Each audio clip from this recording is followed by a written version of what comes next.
Hi, we're going to take a look at notes on taking derivatives of natural logs, and this is section 5.1. And I'm going to just mechanically show you how to take the derivative of a natural log. And let's say that the function is defined as the natural log of the absolute value of g of x. And so let me say something why there's absolute values in here. You can only take the natural log of numbers that are greater than or equal to 0. So to protect the natural log, we put absolute values around this function because we don't know if that function is going to be negative or positive. So if we put absolute values around it, we guarantee that it's positive. It doesn't affect the way that we take the derivative, but it just protects our natural log function.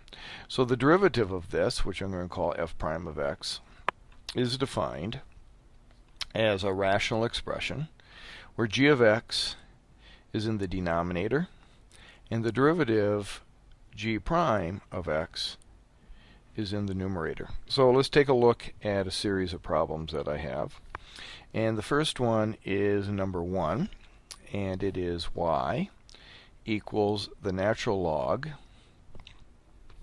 of x squared plus 1 in parentheses. Now, if you take a look, I don't have the absolute value symbols in this particular one because since you're squaring whatever inputs are coming into here, you're changing them to be positive and then you're adding a positive number.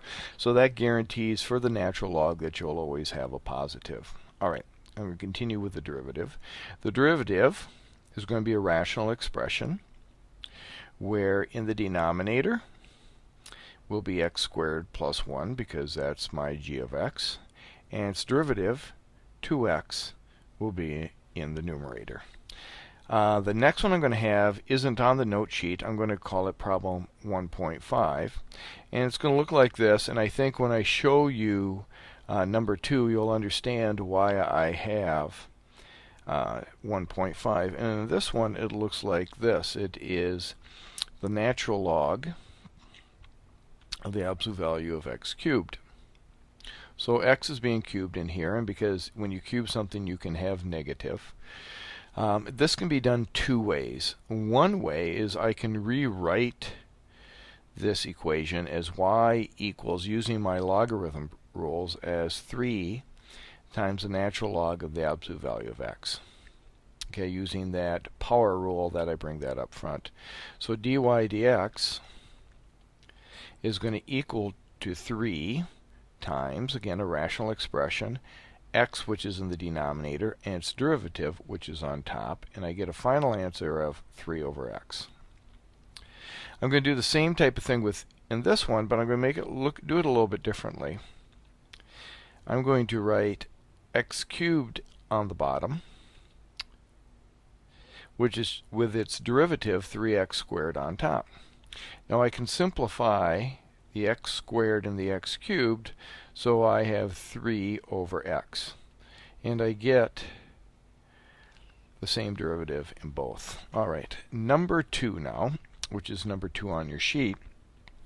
I have something that's a little bit different, which is y equals the natural log of the absolute value of x cubed. And so what's different about this is x isn't being cubed, the natural log is being cubed. And I just wanted to make sure that you saw the difference between the way I approach both of these problems. What this is like is if I have something in here cubed, my first step in taking the derivative is going to be using that power rule. And so I'm going to have that something in here squared. What will that something be? That will be the natural log of the absolute value of x. And then what I'm going to do is use the chain rule and take the derivative of that, which means I'm going to have x in the denominator and its derivative on top. So my final answer is going to be dy dx is equal to 3 natural log of x, that thing squared all over x. All right, I'm going to clear this. I'm going to take a look at number 3. And the reason I chose number 3 is the product rule. So I have y equals x cubed times the natural log of x cubed minus 5. And again, these should probably be in absolute value symbols. And so I'm going to use the product rule, which means I'm going to create a sum, and I'm going to have x cubed times this derivative, which again is a rational expression with x cubed minus 5 in the denominator, and its derivative, 3x squared, in the numerator, plus, then I'm going to have the natural log of x cubed minus 5 times the derivative of the x cubed, which is 3x squared. So my final answer looks like this simplified. It's 3x to the 5th. Remember, when you multiply, you add the exponents, over x cubed minus 5 plus 3x squared, I usually write that out front, times the natural log of the absolute value of x cubed minus 5. Okay, so that's an example of the product rule. Number 4 is y equals the square root of x plus 1. Oops, I'm going to rewrite that. The natural log of the square root of x plus 1. And so that's the same as y equals the natural log of x plus 1 to the 1/2 power, which means I can rewrite that using my power rule, my exponent rule, or my log rule, is 1/2 times the natural log of x plus 1, and I'm not going to take the derivative, and so dy dx is going to be a rational expression with, I have 1/2 out here, times, make my tool a little bit better, x plus 1 in the numerator, in the denominator, excuse me, and its derivative in the numerator, so I'm left with 1 over 2x plus 2 if I distribute the 2 through. All right, I'm going to clear again.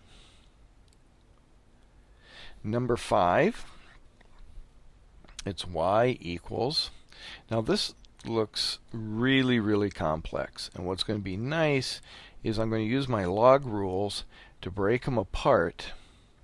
This is times x squared plus 1 squared divided by the square root of 2x cubed minus 1. All right, my log rules say I can rewrite this. Now, I have not taken the derivative. Notice I'm writing y equals. So there's no derivative. Again, this is number 5.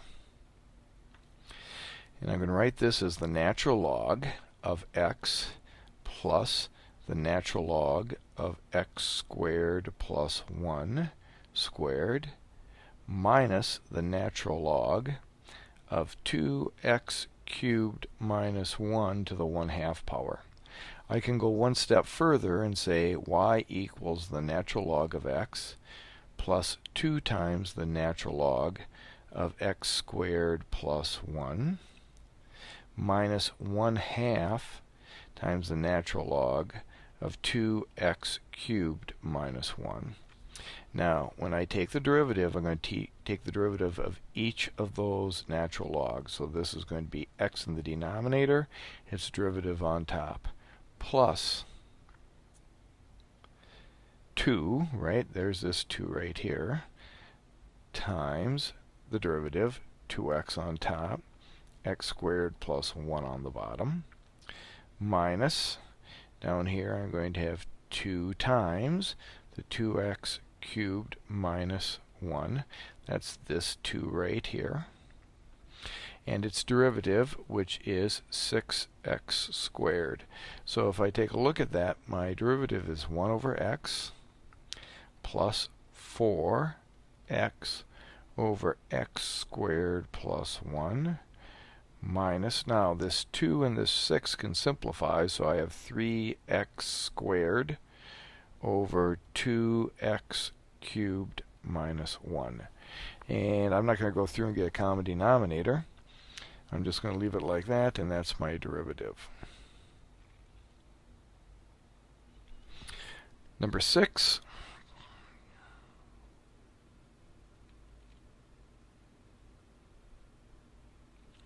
I'm looking at number 6.